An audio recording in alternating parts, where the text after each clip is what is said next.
we're California, Bay Area, for a long time. And you get this sort of progressive mindset and this sense of, oh, we're going to a conservative red state. Yeah. Are they going to understand? Yeah.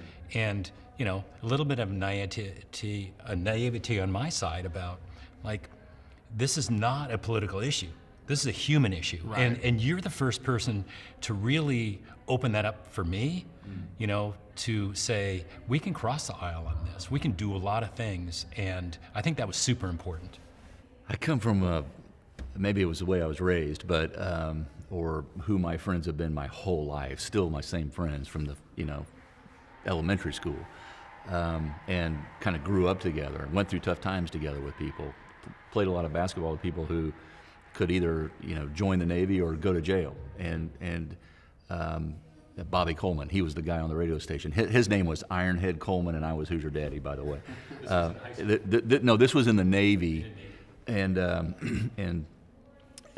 so, we just, again, knew that in this setting, first of all, we gotta skill up. This is a global issue, and we've got to skill up people who have PhDs, right? Like, this is like, maybe if you got an accounting degree in 1973, you might need to brush up on accounting today and how it's done. And so this is true for everyone.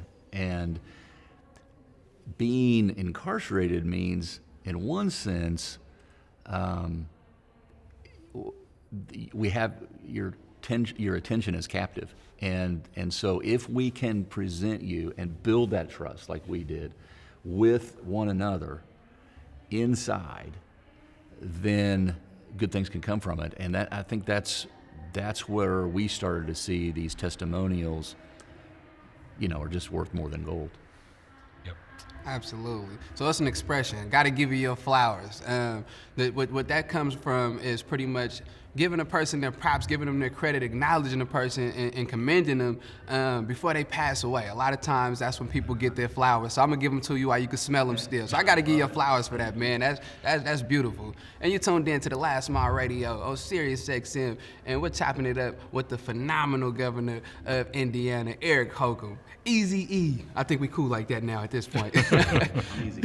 Absolutely. So I'd like to discuss the success of the partnership between the Indiana Department of Corrections and the Last Mile, and your commitment to create positive change in Indiana correctional facilities. Well, we're in 4 now, thanks to you all and believing in us, and hopefully we're holding up our end of the bargain. And we try to be a laboratory. I said I'm not too proud to steal a good idea or pay for one.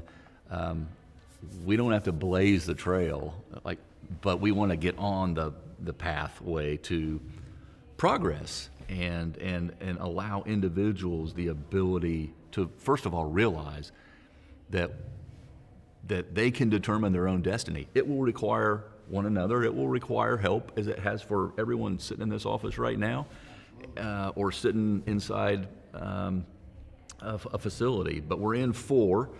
And connecting with hopefully what individuals are personally passionate about.